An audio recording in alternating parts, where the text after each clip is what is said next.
Honorable Speaker, it is my pleasure and privilege to introduce to you and the Senate, the nominated Senator Consolata Nabwire wa Kwabubi of the United Democratic Alliance Party, elected pursuant to Article 98(1), Sub-Article B of the Constitution.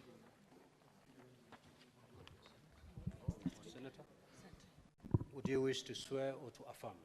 To swear. Yes. To swear. Very well.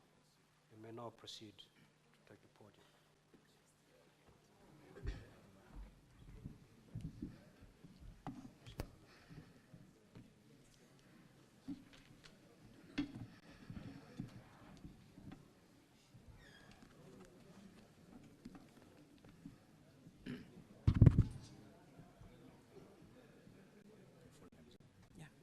Do I go?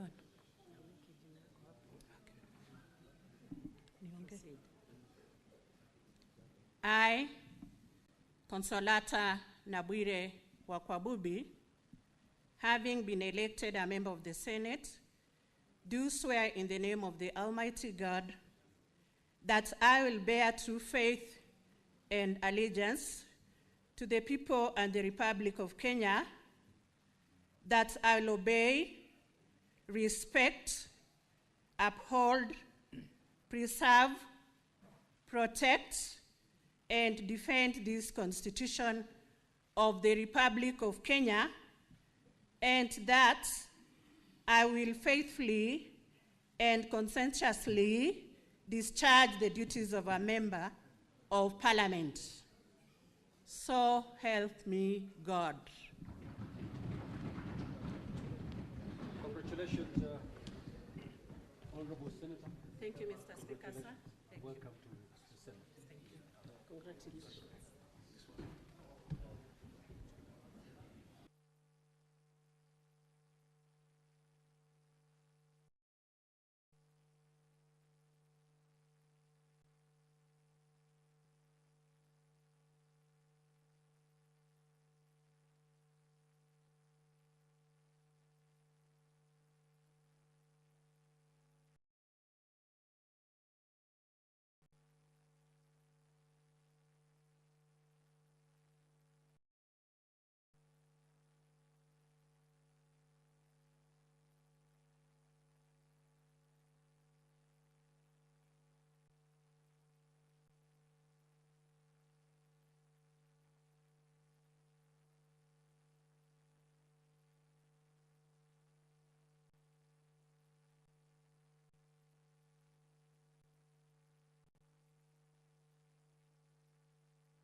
Order, Honorable Senators.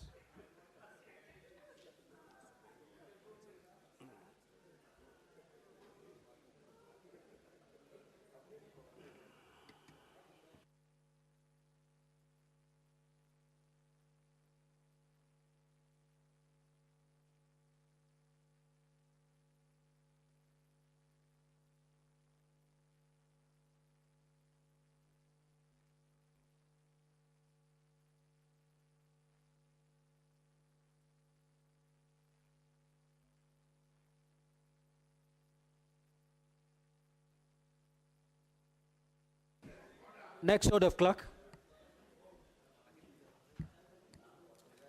Order number 2, communication from the chair. Now, honorable senators, I have the following communication to make. I'd like to acknowledge the presence in the Speaker's Gallery and the public galleries this afternoon of a delegation consisting of family and friends of Senator Consolata Nabwire Wakwabubi, MP. The delegation is visiting the Senate to witness the swearing-in of Senator Wakwabubi, MP, which has just been concluded. Now, honorable senators, in our usual tradition of receiving and welcoming visitors to Parliament, I extend a warm welcome to them, and on behalf of the Senate, on my own behalf, wish them a fruitful visit. Now, I will call upon the Senate Majority Leader to extend a word of welcome to the delegation. Thereafter, I will allow honorable senators under 1 minute each to pass a word of congratulations and to welcome the newly sworn member of this House. Proceed, Majority Leader. Okay, thank you. Mr. Speaker, I join you on behalf of my colleagues to welcome this delegation that is accompanying our latest colleague, Senator Consolata Wakwabubi. Mr. Speaker, it's a great privilege to serve this country as a senator. And therefore, I know that as our colleague begins her legislative journey this afternoon, she has a steep learning curve, Mr. Speaker, because she has joined in while we have made tremendous progress, Mr. Speaker, in this House, to ensure that we set up this institution to levels that the Kenyan people expected of us. And therefore, I want to congratulate of Kenya as a nominated senator. I thank you, Mr. Speaker.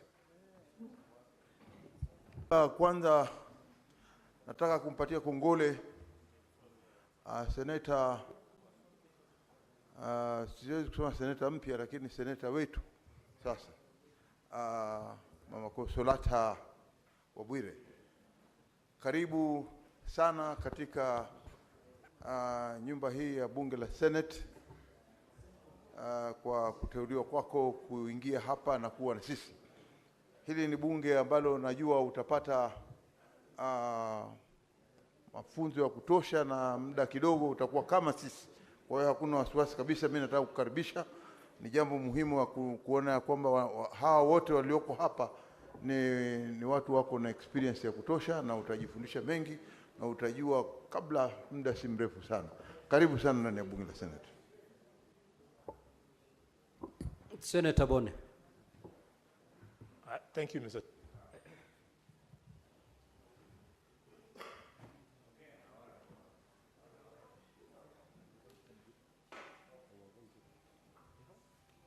Thank you, Mr. Speaker. Mr. Speaker, it gives me a lot of pleasure to welcome my sister, Consolata Nabwire, to this House. I call her sister for obvious reasons, Mr. Speaker, but more importantly, Mr. Speaker, it's a crowning moment for the effort that the United Democratic Alliance has gone through in appreciating the contribution of one of the women who made a huge difference during our campaigns to ensure that the president forms government.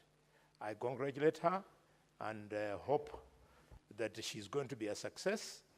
The only comment I would like to direct to her is that your entry into the House, besides being deserved as a nomination, arose from a decision on your predecessor, which called into question, Mr. Speaker, the issue of integrity when you are a member of this House. Coming at this time, when the integrity of Parliament is under the microscope, I hope everybody will realize that institutions of Kenya are greater than any Kenyan, despite the office of whoever that Kenyan is. Senator for Nairobi City County. Thank you, Honorable Speaker. Sister from Bungoma. Honorable Speaker, the joke is told that Bungoma has 2 senators. Now,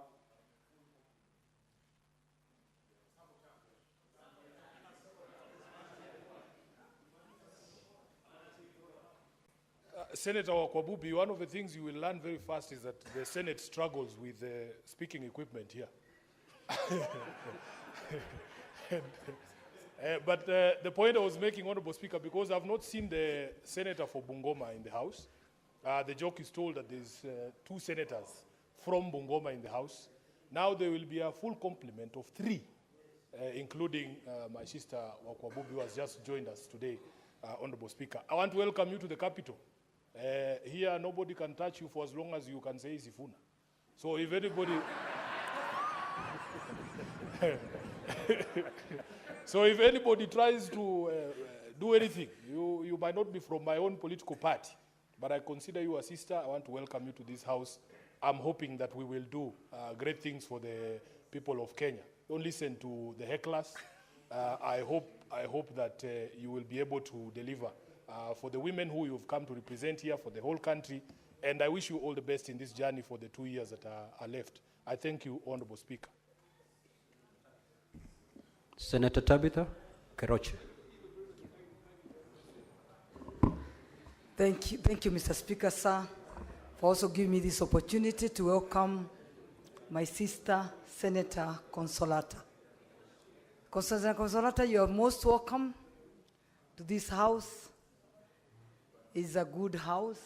You learn a lot, and you count yourself one of the luckiest, because you're among the 67 members that have been brought in this house to represent the whole of Kenya. And I want to thank the UDA party for agreeing that that position was meant for a lady because of the past lady that left us, the Senator Gloria. So thank you, UDA, for taking that, giving us that honor as women, that they've brought in back another woman to represent the Senate and to represent Kenya. Senator Consolata, feel at home, and we are here as the Senator Majority Leader to hold your hand and ensure that you feel at home and you feel welcome. Thank you, Speaker. Senator Kavindu.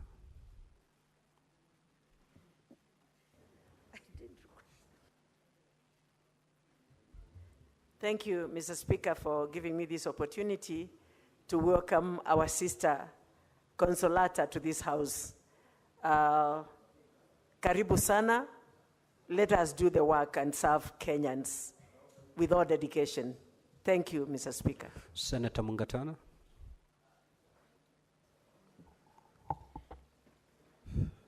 Thank you, Mr. Speaker. I want to welcome Honorable Senator Consolata to the House. One of the books that was given to you, amongst the books that you received from the Speaker. Can you power the mic for Honorable Senator Mungatana? Is it on? You may proceed. Mr. Speaker, I was saying one of the books that Honorable Consolata received from you is a book that is called the Compendium of the Rulings that are delivered on the floor of this House. This house, unlike another one that I will not name, is a house of learning. So I invite her to be familiar with the rulings that have been given and apply her mind so that we can help this republic move one step forward. I thank you, Mr. Speaker. Senator Osotsi.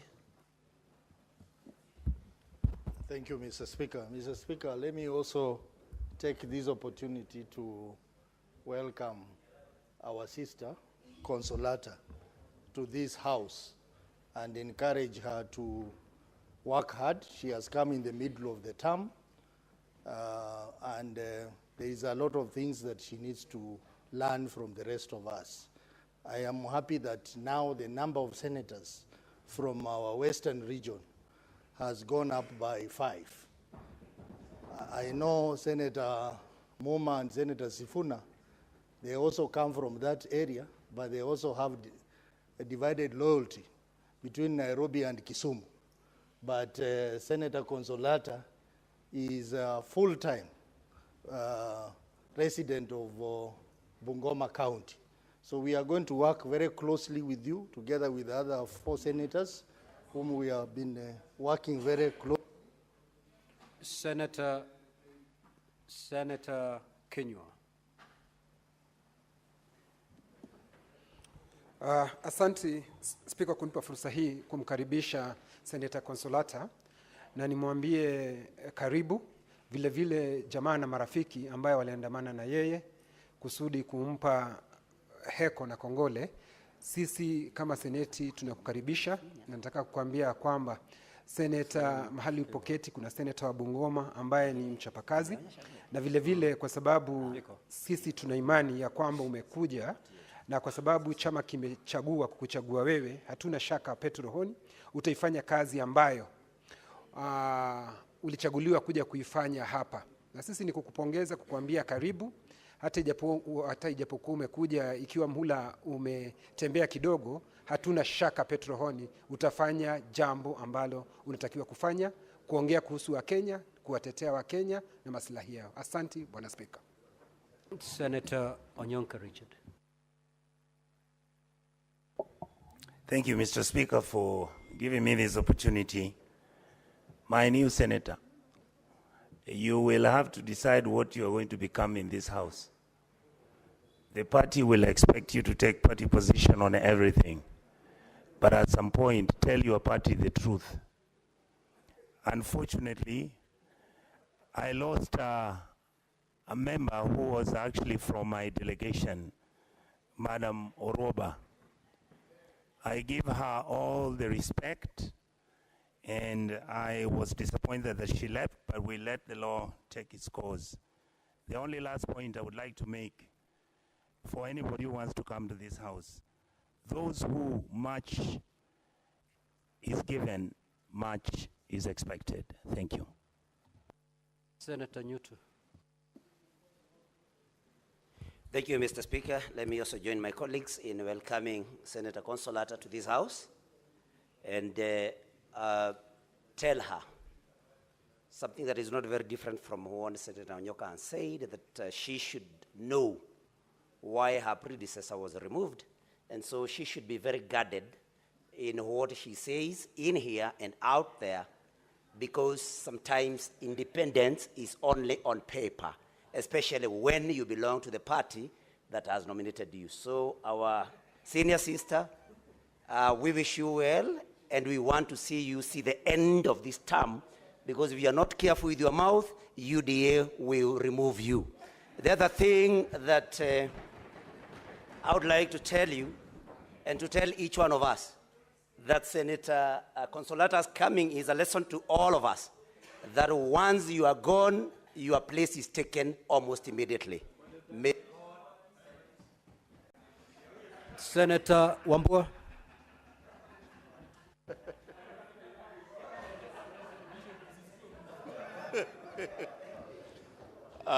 I thank you, Mr. Speaker. I want to take this opportunity, Mr. Speaker, to welcome my cousin, Senator Consolata, to the Senate. When Senator Alwale stood here, and Senator Ososi, and they are very happy that their community is gaining numbers. I'm seated next to Senator of Nyamira, and he is mourning that they have lost a number. I've tried to persuade him, Mr. Speaker, to catch your eyes to say something. The state of mourning is too high. You just can't say anything.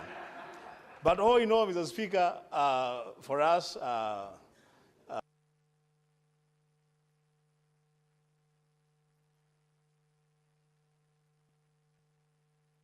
Senator Murango.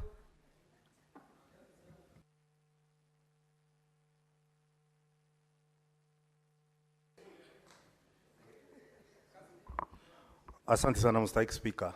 Yangu itakuwa ni machache sana.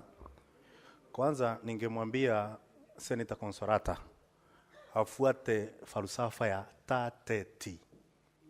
tangaza msimamo wako kama seneta, tetea waliokuleta hapa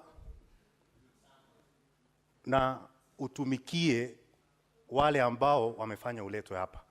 Mstahiki Speaker, hiyo ni muhimu kwa sababu katika kiti ambao na keti ilikuwa na keti na Senator Gloria, na kwa muda nadhani seneti ilijaribu kung'ang'ana na yeye sana kuhakikisha kwamba amekaa hapa, lakini kwa sababu riziki haivuti kwa kamba, imemleta hapa Consolata ambaye tuko naye siku ya leo.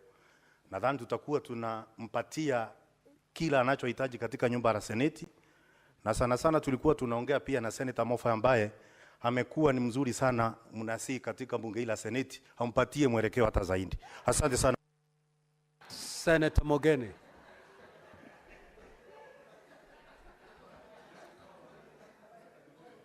Senator Mogeni.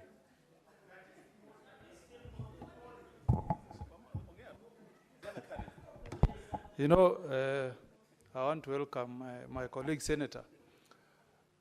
Speaker, when I was the chair of Law Society, there is one clause that was in the harmonized draft constitution that we fought very hard to delete from the 2010 constitution.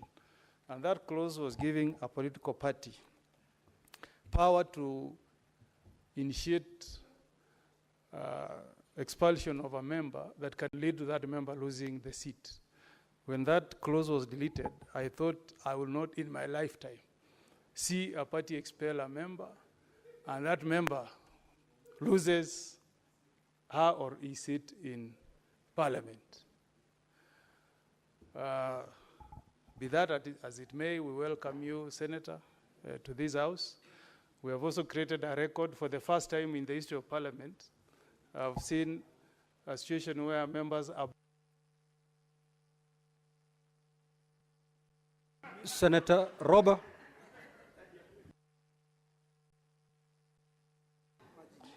Asante sana mstahiki Speaker. Kwanza nataka kumshukuru Mwenyezi Mungu kwa kumpa dada yetu Consolata nafasi hii. Ya pili nataka kushukuru muungano ya walio wengi kwa kumteua yeye kuweza kumpatia fursa ya kuja katika hii nyumba, na tunamtakia kila la kheri inshallah, na kama wenzake waliopo hapa mbele yake tutakupatia tutakuunga na kukushikilia kuhakikisha kwamba umeweza kukaa vizuri katika bunge la Seneti. Asante. Now we shall end it there, honorable senators, and allow me to make this communication. Honorable senators, I welcome you to this special sitting of the Senate. This sitting has been necessitated by urgent legislative business which requires to be dispensed with in accordance with the Constitution and statutes. On the request of the Senate Majority Leader, vide letter reference number SEN/MLS/CO into brackets 28 dated the 18th of August 2025, and with the support of the requisite number of senators, I did appoint today, Wednesday 20th of August 2025, as a day for a special sitting of the Senate. The appointment was made via Kenya Gazette Notice number 11450, dated the 18th of August 2025. In the Kenya Gazette Notice, I indicated that the business to be transacted at the special sitting shall be the following. A, swearing in of Consolata Nabwire Okwabubi, a senator elected pursuant to Article 98(1)B of the Constitution, which has just happened. The hearing of the charges on the proposed removal from office by impeachment of the Honorable Eric Mutai, Governor of Kericho County, and C, motion for the alteration of the Senate calendar. Now, honorable senators, in accordance with Standing Order 335, the business specified in the Gazette Notice referred to above and outlined in the order paper shall be the only business before the Senate during the special sitting, following which the Senate shall stand adjourned until Tuesday, 9th September 2025 at 2:30 p.m. pursuant to the Senate calendar. I thank you. Next order. Order number 3, messages.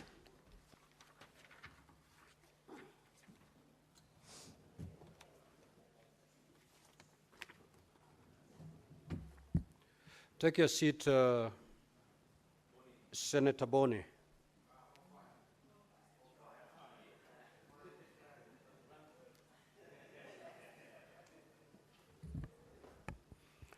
Now, honorable senators, I wish to report to the Senate that I have, pursuant to Standing Order 48.3, received a message from the Speaker of the County Assembly of Kericho regarding a resolution of the County Assembly of Kericho for the proposed removal from office by impeachment of Honorable Dr. Eric Kipkoech Mtai, Governor of Kericho County, pursuant to Article 181(1)(a), (b), and (c) of the Constitution, as read together with Section 33 of the County Governments Act and Standing Order 7013A of the County Assembly of Kericho. The message, which was conveyed to the Speaker of the Senate via the letter reference KCA/SP/3 Volume 1 into brackets 39, dated Friday, 15th of August 2025, signed by the Speaker of the County Assembly of Kericho and received in my office on Monday, 18th of August 2025, listed the following grounds of impeachment against the governor. 1, gross violation of the Constitution and other laws. Allegation number 1, misappropriation and misallocation of county finances. The particulars of this allegation are that the governor engaged in various acts of gross violation of Articles 10, 183, and 201 of the Constitution, Section 102 and 109 of the Public Finance Management Act, Cap 41(2)A, and the provisions of the Kericho County Rating Act number 5 of 2029 by doing the following. A, authorizing the misappropriation and misallocation of county finances through fictitious payments for goods, services, and works which were never delivered or only particular or partially done, totaling to 85,704,522.90. This included irregular claims such as maintenance of 15 residential houses, undelivered agricultural inputs like soya beans and maize germ, and overpriced supplies, including sodas allegedly bought at 500 shillings per bottle, tissue paper at 2,750 shillings per bale, and hand towels at 3,600 shillings apiece.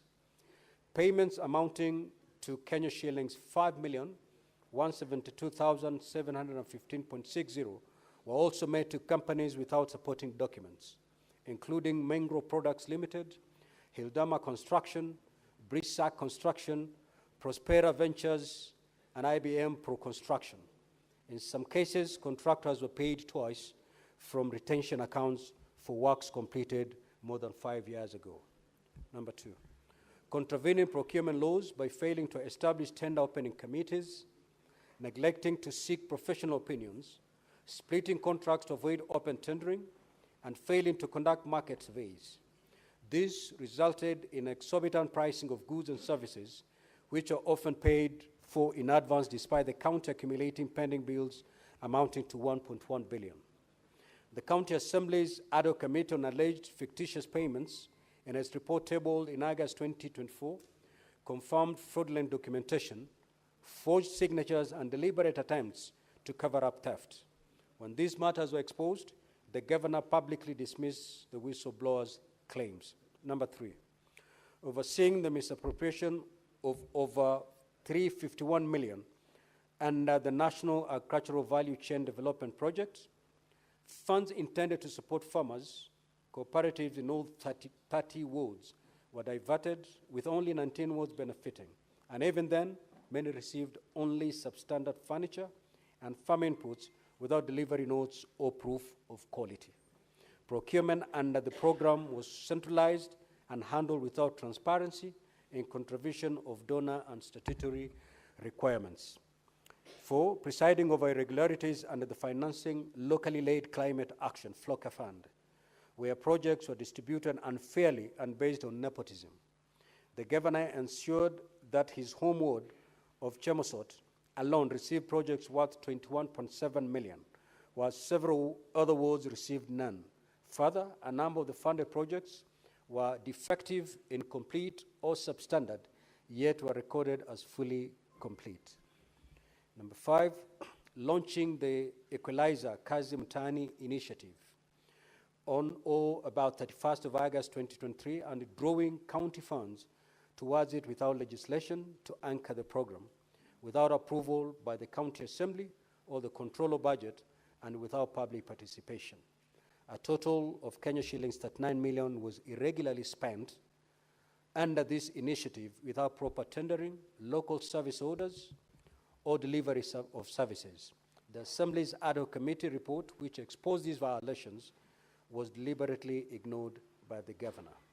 Number 6, misappropriation of funds under strategic intervention projects, SIPs. For example, in the case of the upgrading of Cognac dispensary at a health center, where the contractor was paid over 8.5 million, despite no works having been undertaken, contrary to reports submitted to the Assembly. Number 7, coercing county executive committee members and chief officers to divert funds from the departmental allocations to the personal use, channeled through his personal assistants. The governor has presided over glaring procurement irregularities, including irregular tender awards, inflated contracts, and fraudulent implementation of county programs. These matters have been consistently flagged in successive Auditor General's reports as evidence of massive theft of public funds.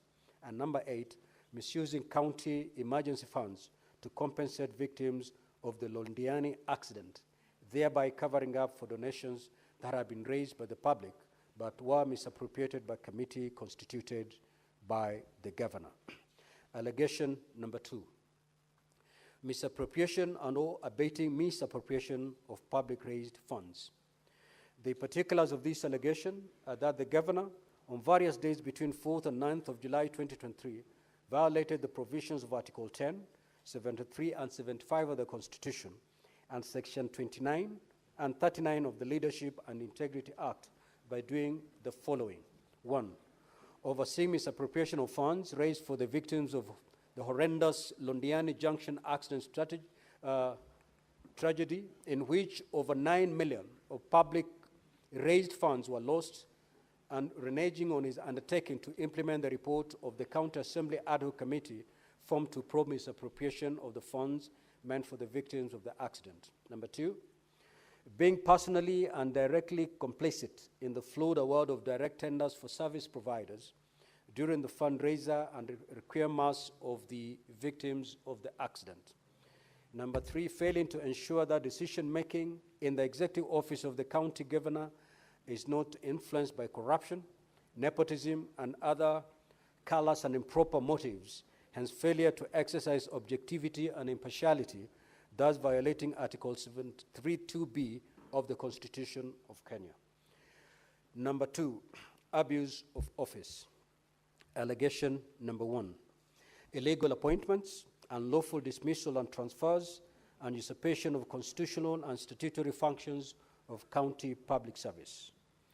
The particulars of this allegation are that the governor has variously engaged in gross misconduct and gross violations of Articles 10, 73, 75, 232, 235, and 236 of the Constitution, Section 17 of the Public Officers Act, Section 55, 59, 59A, 60, 62, 63, 64, and 65 of the County Governments Act, Section 4 of the Public Appointments, County Assemblies Approval Act, and variously abused his office by doing the following.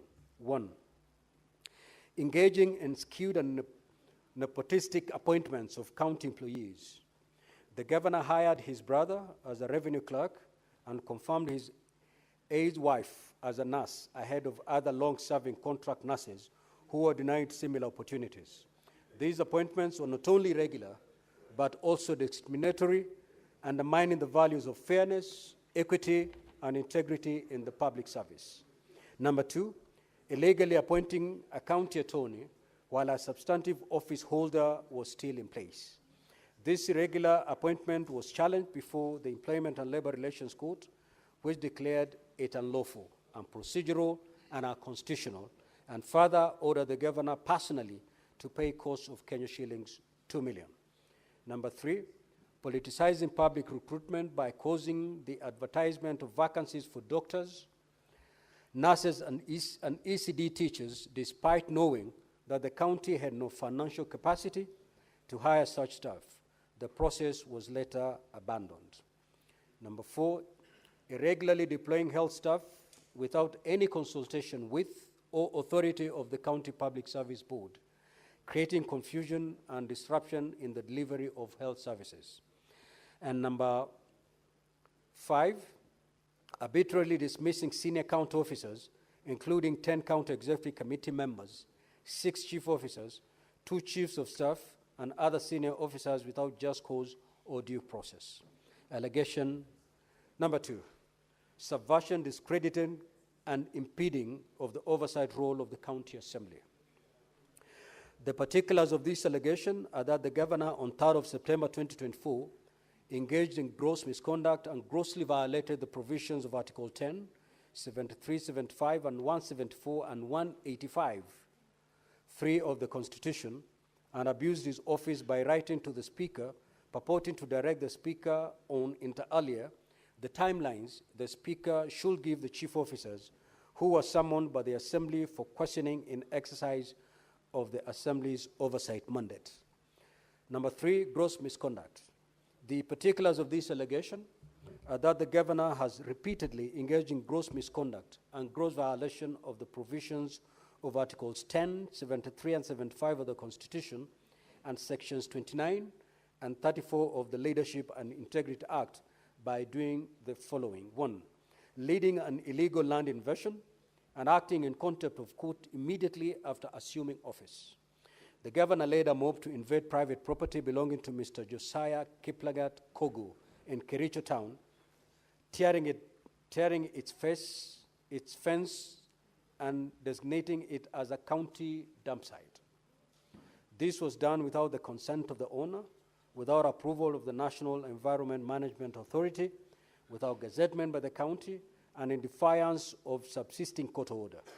These actions amounted to contempt of court, blatant disregard for the rule of law, and exposed the county to damages and costs. Number 2, engaging in persistent bullying, intimidation, and harassment of county staff, thereby creating a toxic environment. The governor coerced officers, dismissed them arbitrarily without due process, and denied them the right to fair administrative action and hearing as guaranteed under Articles 41, 47, and 50 of the Constitution. Officers who did not conform to his directives were targeted, resulting in fear, despondency, and dysfunction within the County Public Service Board. Number 3, persistently using divisive, abusive, and unbecoming language in the conduct of his duties, contrary to the Leadership and Integrity Act. Such conduct has brought dishonor and disrepute to the office of the governor and undermined the values of Chapter 6 of the Constitution, which demands that state officers uphold integrity, dignity, respect for the people, and honor in the public service. Now, honorable senators, annexed to the letter convening the decision of the County Assembly were the following documents. 1, copy of approved notice of motion dated 6th of August 2025, laid on the table of the Assembly on Wednesday 6th August 2025, afternoon sitting. Number 2, certified copy of a list of members with signatures in support of a motion for removal of the Kericho County Governor by impeachment dated 6th of August 2025. Number 3, order papers for the Assembly sitting of Wednesday 6th of August 2025, afternoon sitting, on Friday 15th of August 2025, special sitting. Copy of the Gazette notice for special sitting of Friday 15th of August 2025. Certified Hansard reports for the Assembly sittings of Wednesday 6th of August 2025, afternoon sitting, and Friday 15th of August 2025, special sitting. Copies of letters dated 6th and 13th of August 2025, reference number KCA/SP/3 volume 1 into brackets 37, and KCA/SP/3 volume 1 into brackets 38, respectively, inviting the governor of Kericho to respond to the tabled impeachment motion.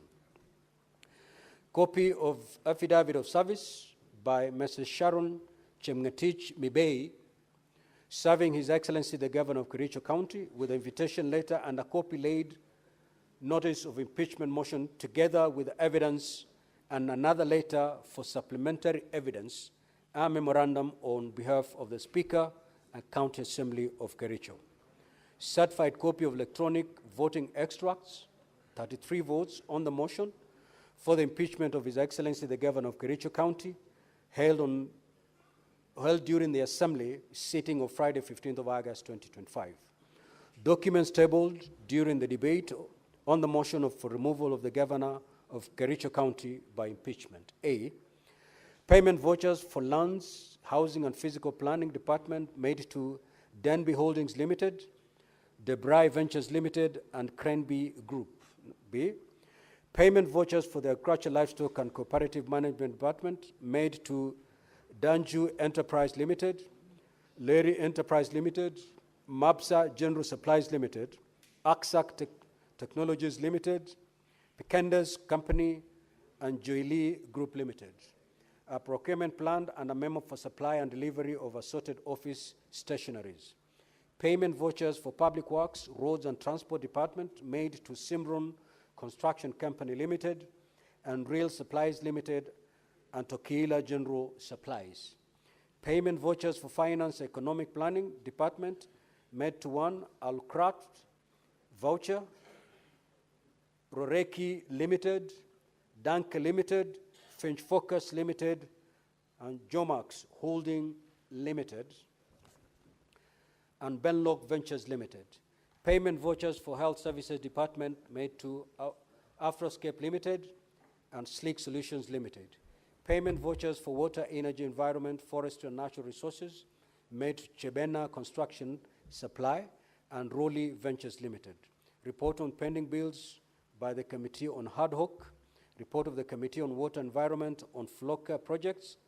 NAF-CDP report by the Committee on Agriculture, Livestock and Fisheries. Ad Hoc Committee report on Kazi Mtaani. Report by the Department of Finance, Economic Planning, Strategic Interventions Phase 2, and 2 photos, 4 affidavits, 1 judgment and 1 ruling. Ad Hoc Committee report on Londiani incident, Auditor General's reports, correspondence between the Governor and the Speaker dated the 20th of August 2024 and 3rd of September 2024, advertisement for vacancies by County Public Service Board, an internal memo on redeployment of staff and the Health Service Department, a Facebook extract, and letters of termination. Ad Hoc Committee report on alleged fictitious payment, voucher for Mengro Products Limited, retention, other companies that are paid retention money, evidence of public participation as follows: an extract of standard newspaper advertisement for public participation on notice of motion for removal of Dr. Eric Kipkoech Mutai, Governor of County Government of Kericho by impeachment. 2, a scanned memorandum and submissions received in response to the notice of motion for removal of Dr. Eric Mutai as Governor of Kericho County. Number 3, a public participation register for the collection of memorandum. And 4, a report on public participation. Governor's response and volume 1 and 2, Kericho County standing orders, flash disk containing video evidence, and 3 transcripts. Now, honorable senators, in terms of the way forward, following the reading of the charges against the governor, Standing Order 81B of the Senate, as read together with Section 33(3)B of the County Governments Act, give the Senate 2 options on how to proceed with this matter. The Senate may, A, by resolution, appoint a special committee comprising 11 of its members to investigate the matter, or B, investigate the matter in plenary. The Senate Majority Leader will, at the appointed time, during this sitting, give notice of motion for the establishment of a special committee. Should this motion be carried, the special committee will be required under Section 33(4) of the County Governments Act and Standing Order 82 of the Senate, standing orders, to investigate the matter and to report to the Senate on whether it finds the particulars of the allegations against the governor to have been substantiated. In the event that the motion for the establishment of a special committee does not pass, The fallback position is that the Senate shall proceed to investigate and consider the matter in plenary. In the event, I will appoint the dates on which the Senate will sit in plenary to hear and determine the charges against the governor. Honorable Senators, to emphasize that when we come to the debate on the motion for the establishment of the special committee, debate on the motion shall be limited to the substance of the motion, principally whether or not to establish the special committee. It shall not be a debate on the substance of the impeachment or its merits, propriety, prudence, or even constitutionality or legality of the process that have preceded the submission of this matter to the Senate. It is therefore not permissible to deviate to any issues other than that motion before the Senate. In the meantime, and during the pendency of this impeachment process in the Senate, I wish to caution honorable senators to refrain from publicly commenting on the merits or demerits of the impeachment motion before the Senate.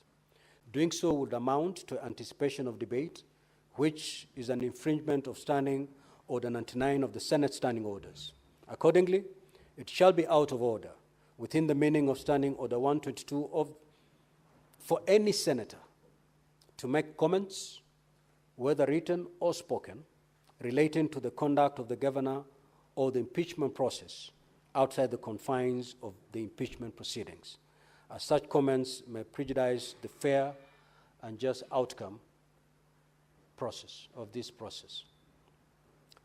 Honorable Senators, during this 13th Parliament, the Senate has dealt with 8 impeachment proceedings, 2 of which were considered by the special committees and 6 by the Senate sitting in plenary, including one involving a deputy president. Notably, this will be the second time the Senate will be considering proceedings against the said governor. It is important that we draw on the best practices established in previous proceedings as we deliberate on this particular matter. The Senate will be sitting as a quasi-judicial body and will conduct investigations into the alleged violation of the Constitution and the law, and thereafter make its determination on the matter. Let me remind you that the impeachment hearing is not just a procedural formality, but a critical process that plays a crucial role in upholding the principles of democracy and good governance. This hearing is one of the Senate's most vital oversight functions and key responsibilities. I conclude by urging all honorable senators to exercise the highest level of responsibility on this particular matter. I thank you. Next order, clerk. Order number 4, petitions. Order number 5, papers. Order number 6, notices of motion. Senate Majority Leader. Mr. Speaker, sir, I rise to give notice of the following motion, which is the alteration of the Senate calendar for the 4th session, that notwithstanding the resolution of the Senate made on the 19th of February 2025, which is the approval of the Senate calendar pursuant to Standing Order number 32-4, the Senate resolves to extend the recess so as to resume regular sittings for Part 4 of the 4th session, Part 5 rather, sorry, of the 4th session on Tuesday, the 23rd of September 2025, and that the Senate calendar regular sessions for the 4th session 2025 be altered accordingly. Can I do the other motion, Speaker? Yes, proceed to give notice to that motion. This is notice of the second motion, Mr. Speaker, which is the establishment of a special committee to investigate the proposed removal from office by impeachment of Honorable Eric Mutai, the Governor of Kericho County. That whereas pursuant to Article 181 of the Constitution and Section 33 of the County Governments Act, on Friday the 15th of August 2025, the County Assembly of Kericho County approved a motion for the removal from office by impeachment of Honorable Eric Mutai, Governor for Kericho County. Order, honorable senators. Kindly hear the Majority Leader in silence. Proceed, Majority Leader. And further, whereas by letter reference KCA SP/3 volume 139, dated Friday 15th August 2025, received in the office of the Speaker of the Senate on Monday 18th, 2025, the Speaker of the County Assembly of Kericho informed the Speaker of the Senate of the approval of the motion by the County Assembly and further forwarded to the Speaker of the Senate documents in evidence of the proceedings of the Assembly. And whereas pursuant to Section 33(3)(b) of the County Governments Act and Standing Order number 81(b)(1) of the Senate by resolution may appoint a special committee comprising 11 of its members to investigate the matter. Now, therefore, pursuant to Section 33(3)(b) of the County Governments Act and our own Standing Order number 81(b)(1), the Senate resolves to proceed on this matter by way of the establishment of a special committee to investigate the proposed removal from office by impeachment of Honorable Eric Mutai. Next order. Order number 7, questions and statements. Order number 8, motion, alteration of the Senate calendar for the 4th session. Majority Leader.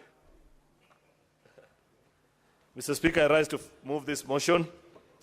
I beg to move the motion that notwithstanding the resolution of the Senate made on the 19th of February 2025, which is the approval of the Senate calendar pursuant to Standing Order number 32(4), the Senate resolves to extend recess so as to resume regular sittings of Part 5 of the 4th session on Tuesday, the 23rd of September 2025, and that the Senate calendar regular sessions for the 4th session 2025 be altered accordingly. Mr. Speaker, as you are aware, we are supposed to be on recess until the 7th of September. But given rise, because of the special matter that is before us as a House, recess has been interrupted, Mr. Speaker. We are here today, and depending on how the House chooses to treat the next motion which we shall be moving, Mr. Speaker, we are likely to be seated again next week to consider that particular matter. Having done that, Mr. Speaker, then it passes by way of common logic that the work which committee is intended to carry out in these 2 weeks will actually be greatly interfered with. Many people interpret, Mr. Speaker, that recess is a time to rest only, but recess is a time for work as well. There are committees that had scheduled public participations, bills that they wanted to consider, people wanted to visit with their constituents, Mr. Speaker. Therefore, in light of the fact that there has been a 2-week interruption, that is this week and next week, because you never know, Mr. Speaker, we have actually provided for the 3 days in the request that we made to you, because it has happened previously where, in consideration of impeachment hearings, Mr. Speaker, we have sat up to as late as 3 a.m., and therefore, just out of the abundance of caution, Mr. Speaker, we normally request for 3 days. That being the case, Mr. Speaker, it means that the whole of next week again, this House will be sitting. And therefore, we sat at SBC this morning, deliberated, and felt that in the greater interest of the institution and the work that was to be carried out by members in these 2 weeks of recess, to further extend our recess by a further 2 weeks. And therefore, that is the basis of this motion. It's a fairly straightforward request, Mr. Speaker, which I want to ask the Leader of Minority, Senator Madzayo, to second, and then we can proceed with the other business. I thank you. I second.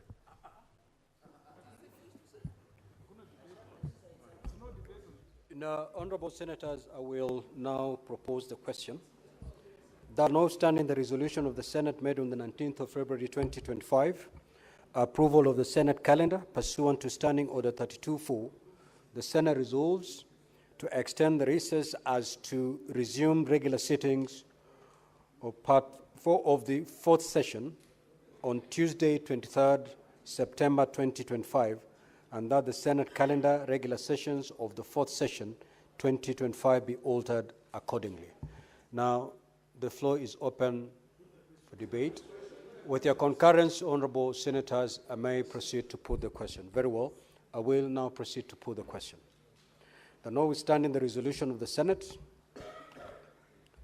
made on the 19th of February 2025, approval of the Senate calendar pursuant to Standing Order 32(4), the Senate resolves to extend the recess so as to resume regular sitting for part 5 of the 4th session on Tuesday, 23rd September 2025, and that the Senate calendar regular sessions for the 4th session 2025 be altered accordingly. Will as many as of that opinion say aye?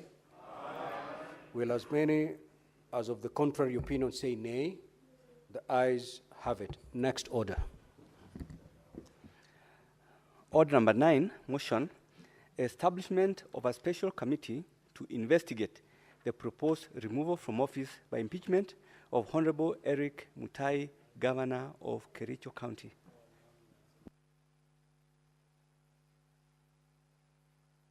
The majority leader.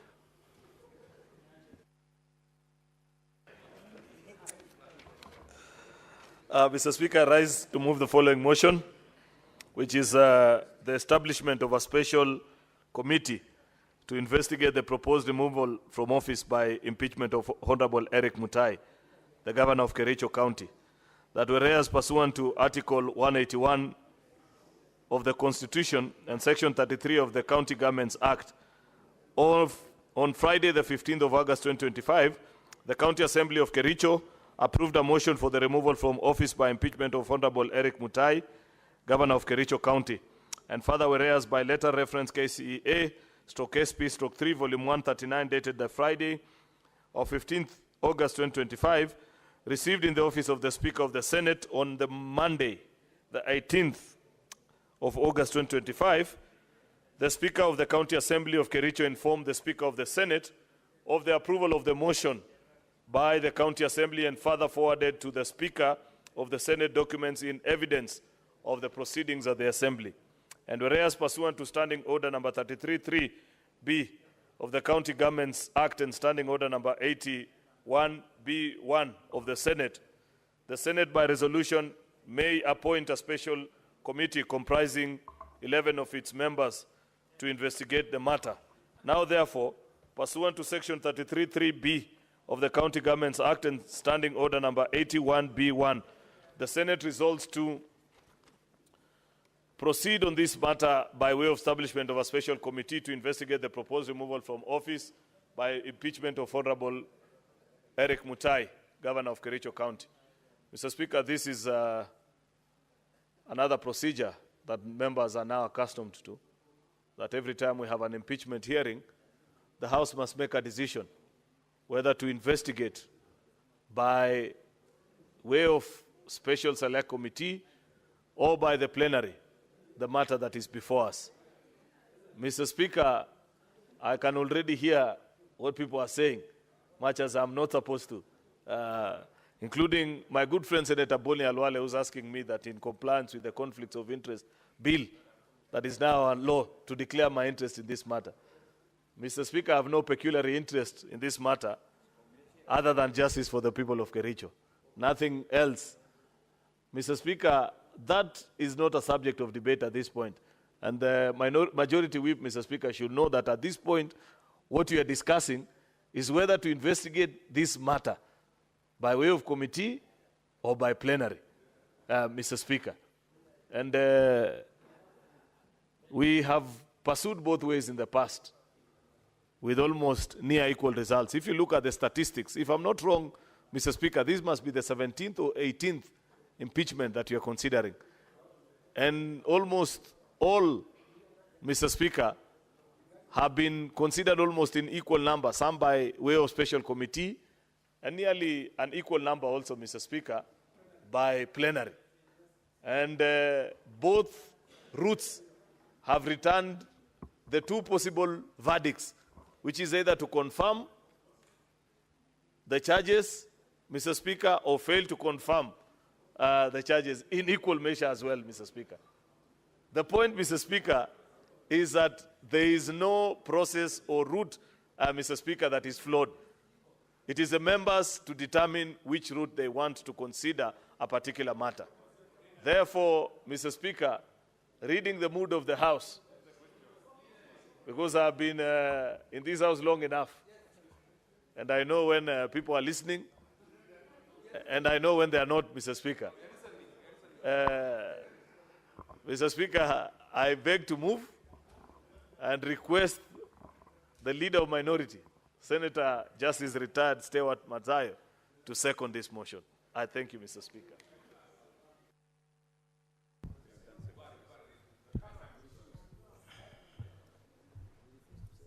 Asante Mstahiki Spika. Mimi nakataa.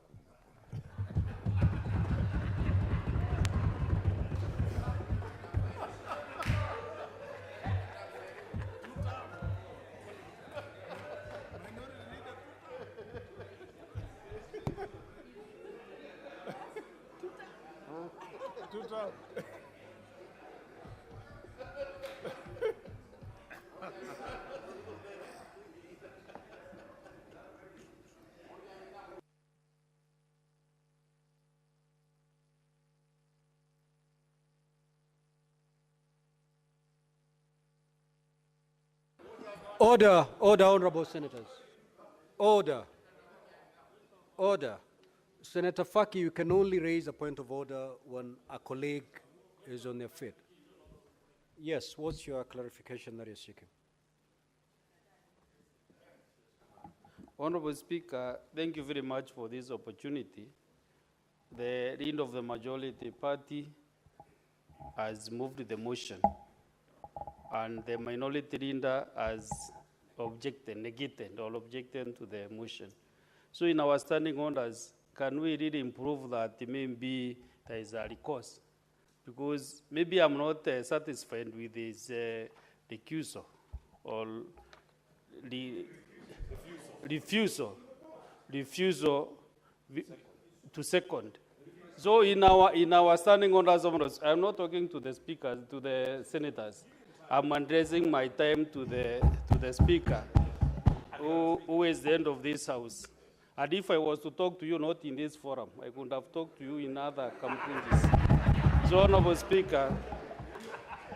Speaker, is it possible that at some point, maybe we can change our standing orders also, maybe in a way that if the seconder is not ready to second the motion, so the motion die there, or maybe we can initiate another motion another day, that those who are ready to support the motion, Honorable Speaker, can be able to do it.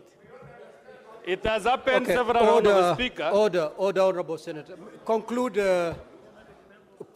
Honorable Senator Fomeru. Kindly conclude your intervention. So, Honorable Speaker, is it possible that we can have another option?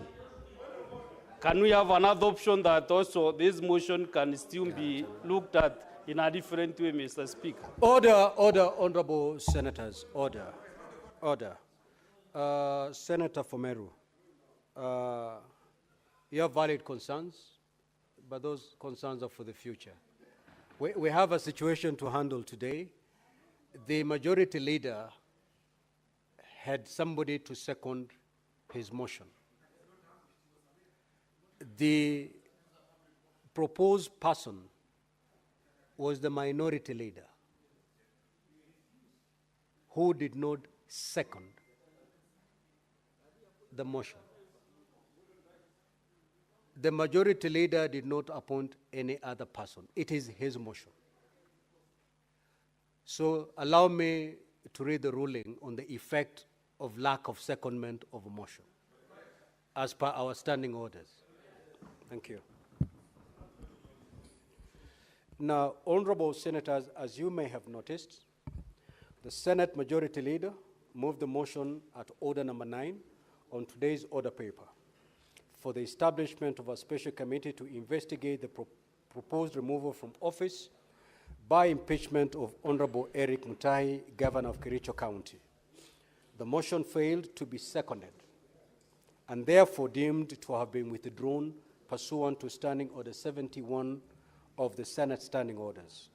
Now, honorable senators, as I communicated earlier by way of message, on the resolution of the Kericho County Assembly made on the 15th of August 2025 for the removal from office by impeachment of Honorable Eric Mutahi, Governor of Kericho County, Section 33(3)A of the County Governments Act and Standing Order 81B of the Senate provide that the Senate may, by resolution, appoint a special committee comprising 11 of its members to investigate the matter or investigate the matter in plenary.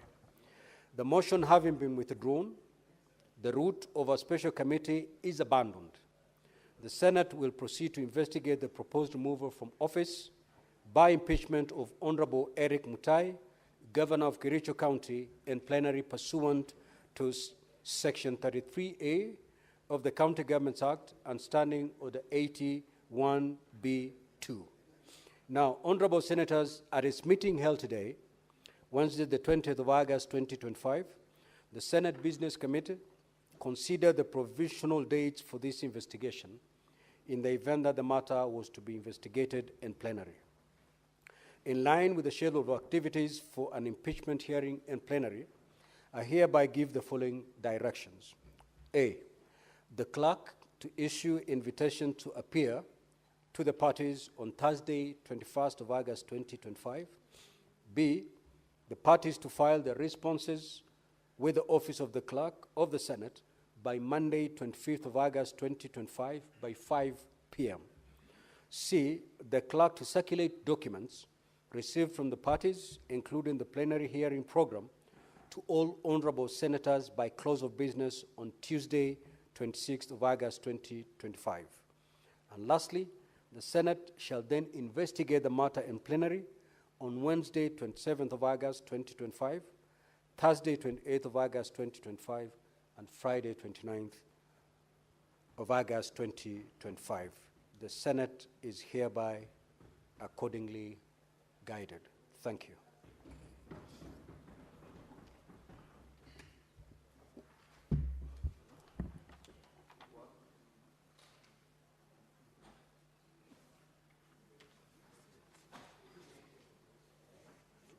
Let me read.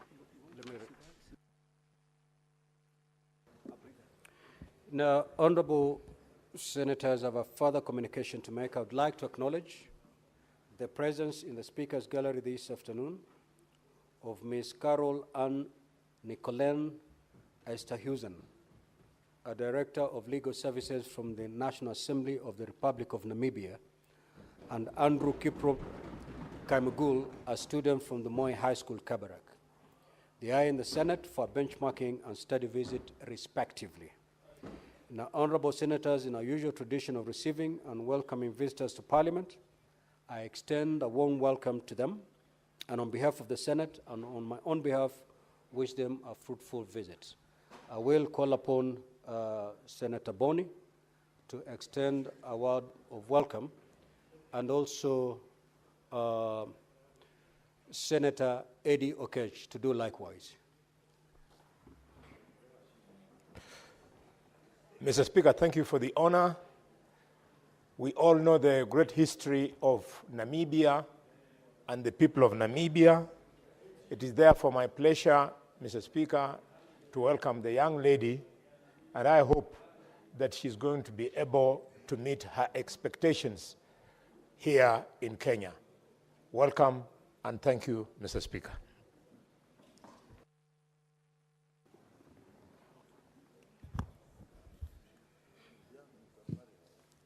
Mr. Speaker, I want to thank you for giving me this opportunity to also welcome the delegate from Namibia. I had the chance to visit that country when I was studying in South Africa in my high school days at the African Leadership Academy. Therefore, we welcome you to Kenya, and I hope that you learn the best from this upper house, and even generally from our parliament. And to the students from Moi Kabarak as well, this is the house that deals with a lot of issues with regard to money and resources that come to our counties, and everything to do with devolution. There's a lot to learn from this house, and therefore we also welcome you to learn as much as you can from Parliament. And I thank you, Mr. Speaker, for that opportunity. I hope they'll have a good time in Senate.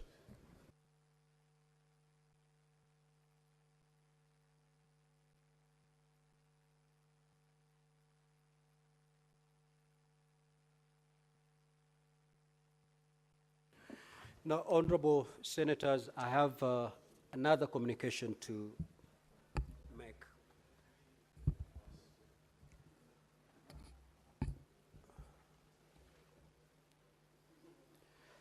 Now, honorable senators, the leadership of the Senate across the political divide met today, this morning, Wednesday, the 20th of August, 2025.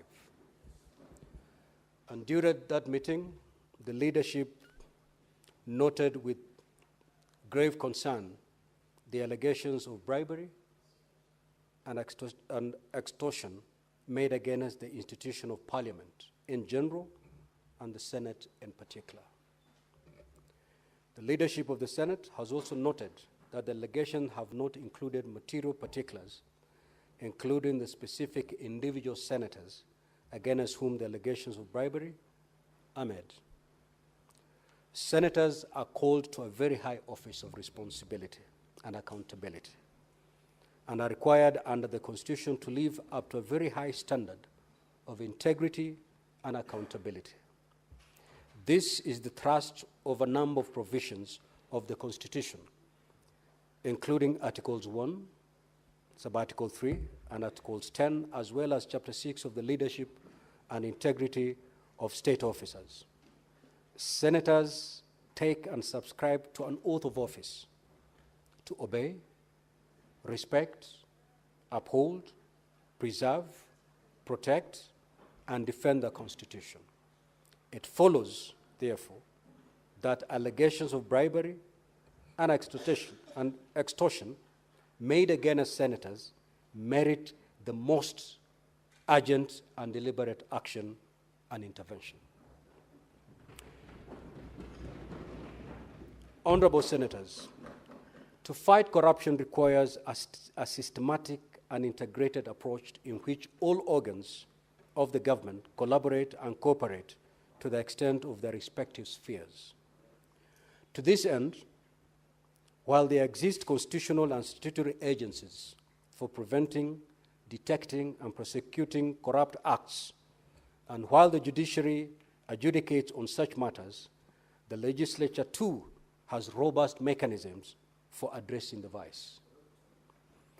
Now, honorable senators, as you are aware, the Parliamentary Powers and Privileges Act, Cap 6 of the laws of Kenya, has an elaborate framework for Parliament to deal with errant legislators. Section 15, subsection 5 of this Act mandates the Committee of Powers and Privileges, which is chaired by the Speaker, either of its own motion or as a result of a complaint made by any person, to inquire into the conduct of a member whose conduct is alleged to constitute breach of privilege in terms of Section 16 within 14 days of receipt of that particular complaint, and to make recommendations to the House for its appropriate action. Part of the conduct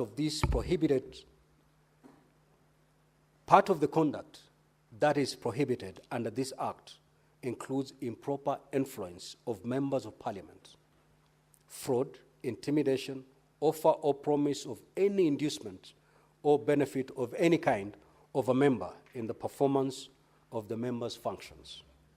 It is prohibited for members to solicit, receive, or accept any fee, compensation, gift, reward, favor, or benefit of any kind for undertaking or for going to undertake their functions. Honorable senators, for the Senate to invoke this framework, it is most helpful that the information available to the executive and other organs and agencies or other persons is shared with the Senate. As the Speaker of the Senate, I have not received any complaint or information relating to bribery or extortion or any other corrupt practice against a senator from a member of the executive, ministries, department, or agencies of government, a governor, or other county government agencies. If I do receive such complaint, I am obligated and I will take the necessary stern action without delay. Now, honorable senators, concerns have also been expressed about the manner in which Senate has prosecuted its mandate relating to the impeachment hearings for the proposed removal of state officers. The conduct of the Senate in matters impeachment is a matter of public record. It does not show any consistent pattern of acquittal or confirmation of impeachment charges. Of the 19 impeachment proceedings that the Senate has undertaken since 2014, in 8 instances, the Senate has found the charges against the state officer to have been substantiated and has confirmed the impeachment. While in 9 instances, the Senate has found the charges not to be substantiated and has not confirmed the impeachment against the state officers. Notably, in 2 instances, the Senate has dismissed the proposed impeachment for failure to meet the threshold of the law.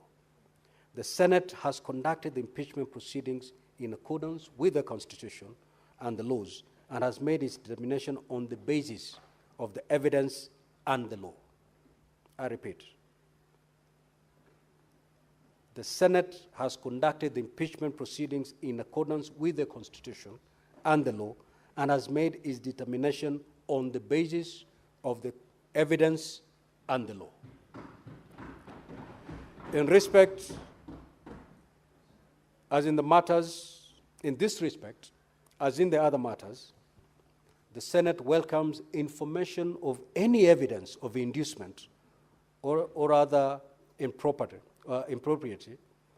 by any senator for appropriate action in this regard. Honorable Senators, in the course of the last 1 week, statements have been made questioning the constitutional mandate of the Senate to oversight a particular category of state officers, namely county governors. It has been contended that the oversight role of the Senate should be limited to the national government and that oversight over county governors is a preserve of county assemblies. Article 96 of the Constitution sets out as part of the role of the Senate to represent the counties and to protect the interests of counties and their governments. Article 96, Subarticle 3 is explicit that the Senate determines the allocation of the national revenue among counties as provided for in Article 217 of the Constitution and exercises oversight over national revenue allocated to county governments. I repeat that one. Article 96.3 is explicit that the Senate determines the allocation of the national revenue among counties as provided for in Article 217 of the Constitution and exercises oversight over national revenue allocated to the county governments. That is the Constitution. Furthermore, Article 125 of the Constitution decrees that either House of Parliament and any of its committees has power to summon any person to appear before it for the purpose of giving evidence or providing information. This is exactly what the Senate has been doing and will continue doing. Apart from the clear provision of the Constitution on the matter, the superior courts have made a number of decisions addressing the questions of jurisdiction of the Senate to summon and exercise oversight county governors and other county government officials, and the demarcation of the oversight function between the Senate and the county assemblies. In the High Court petition number 334 of 2016, Kialo Kamina versus Senate and others, the court held as follows on the question of oversight responsibility of the Senate. And I quote, "The Senate and the county governments are to work together to ensure that the purpose of devolution is achieved. The two bodies cannot work separately, and since the county government receives funds from the national level, they cannot check themselves. Accountability has to come from a body not within the county level, thus the Senate." These are the words of the courts. The Supreme Court in petition number 24 of 2019 between the Senate and the Council of Governors and others, while also considering the issue of the mandate of the Senate, the court stated as follows, and I quote, The purpose of the Constitution is to entrench good governance, the rule of law, accountability, transparency, and prudent management of public finances at both levels of government. Such grand purpose cannot be served if either the Senate or county assemblies begin to develop centers of oversight influence. In this regard, the county assemblies provide the first tier of oversight, while the Senate provides the second and final tier of oversight. This is a pronouncement by the court. In the end, the Supreme Court held that in the performance of its oversight role over county revenue, the Senate has powers to summon county governors to answer any question or provide and requisite information. On this matter of the oversight jurisdiction of the Senate, therefore, the Senate cannot yield or concede. Unless the Constitution is amended, the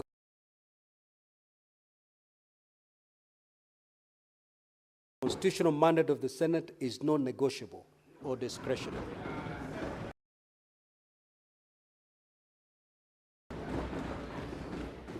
It is a solemn trust it vested on the Senate, while the Senate will continue to discharge faithfully and without fear or favor. Now, honorable senators, let me conclude by making an impassioned plea to the executive, other agencies of government, county governments, and other persons that it is incumbent on all of us to protect the institution of the legislature, which is the cornerstone of democracy. Holding the legislature to account and requiring the highest standards of integrity is laudable, but it needs to be followed by collaborative action with the legislature itself, by favoring the appropriate officers of the legislative arm with information available to the executive and to other agencies so that the legislature can invoke mechanisms at its disposal to take swift and stern action against inerrant members. The executive, as well as other agencies and all persons, should also support the Senate in its oversight role in defense of the devolved system of government, which our people so painstakingly weaved together for themselves in order to address the disparities and inequalities and other injustices of previous centralized constitutional order. I thank you, honorable senators.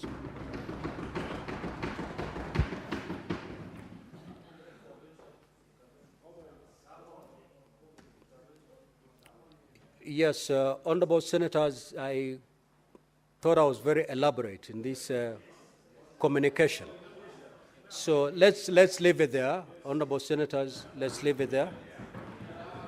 Yes, honorable senators, be up, rising.